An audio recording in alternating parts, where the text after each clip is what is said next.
Good morning po. Ako po si Carla and this is... Excited, yes.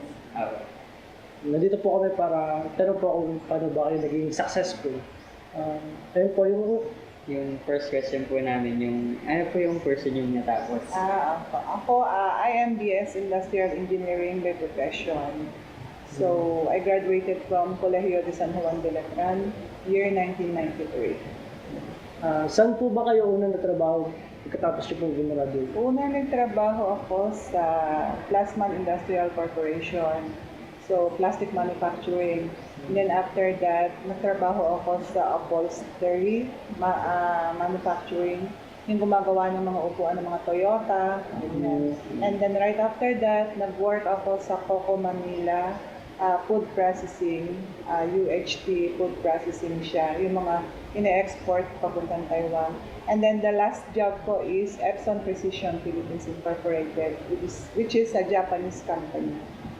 Sila yung gumagawa ng mga printers and then mga electronics.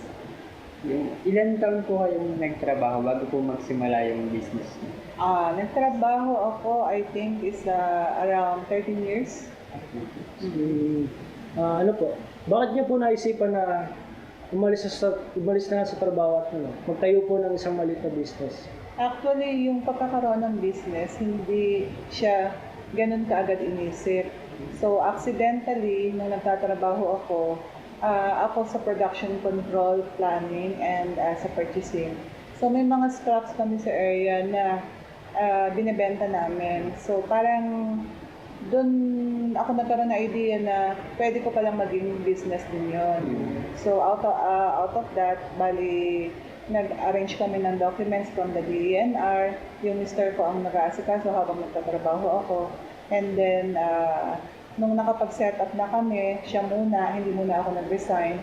And then later on, nung hindi na niya kaya, medyo dumadami yung company namin na hinahakutan ng mga scraps, nag-decide na ako na mag-scraps at umalis na rin sa trabaho para makatulong na rin sa kanya, para mapag-partneran na namin yung business.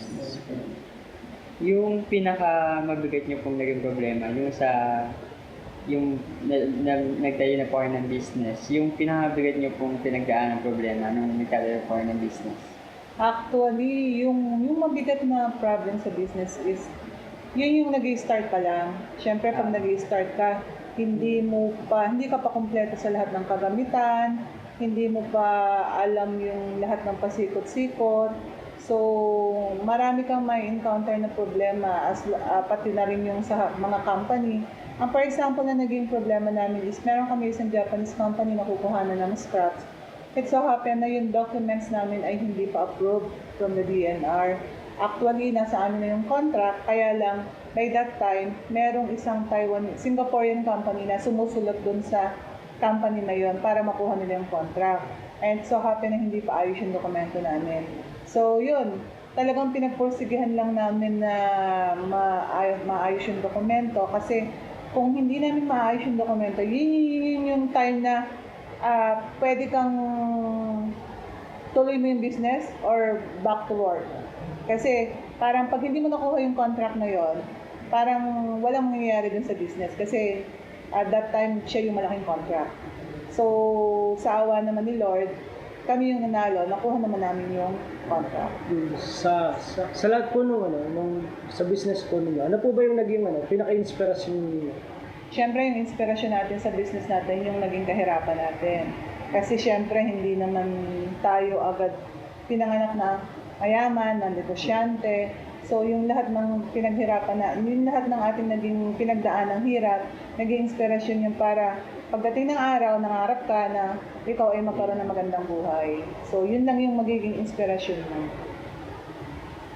Yung pakiramdam niyo po nung lumago na po yung negosyo niyo, ano pong parang yung feelings niyo po, yung masaya po ba kayo na ganito po yung naging buhay niyo or yun po? Oo naman. So actually yung unang business namin, which is the scrap business, nanganak na siya ng another business, which is ito na nga yung resort business. So, masarap ang pakiramdam. Pag nakita mo yung pinaghirapan mo, nakikita mo na-appreciate ng mga tao, lalo itong resort. Pag nakikita mo na appreciate nila yung ginawa mo, na pinupuri ng mga tao na maayos yung pagpapatakbo mo, maayos yung maganda yung resort mo. So masarap yung pakiramdam na ikaw ay yung pinaghirapan mo ay nagbunga na. Ano po ba? Ito po ba yung yung unang naging business niyo o meron pa pong previous bago po ito? Bago ito, yun na nga, yung una namin yung sa scrap business. Bali, garbage hauling and scrap buyer kami sa mga company. For example, Toyota, Epson, NEC, mga Japanese company. Yung payo para po dun sa mga taong gusto pong magtayo ng business. Okay. Unang-una, kailangan yung isip mo at saka yung mentally and physically, ikaw ay prepared pag nagtayo ka ng business kasi kailangan yun. Kailangan unang-una, syempre yung pananalig sa Panginoon at syempre kailangan yung tiyaga, hard work. So, kailangan nasa sa'yo yun, yung determinasyon. So, pag nag-business ka kasi, hindi agad-agad sa umpisa, okay agad. So, kaya kailangan ikaw ay may determinasyon, tiyaga, at saka ikaw ay huwag mabilis mag-give up. So, hindi ka agad mawawala ng pag-asa. Sa umpisa talaga, maraming problema. Pero later on, kung ikaw ay nagtatrabaho na mabuti at talagang hardworking ka, so makakamit mo yung tagumpay na gusto mo in the near future.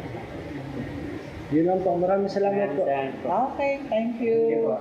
Sana makatulong sa study niya.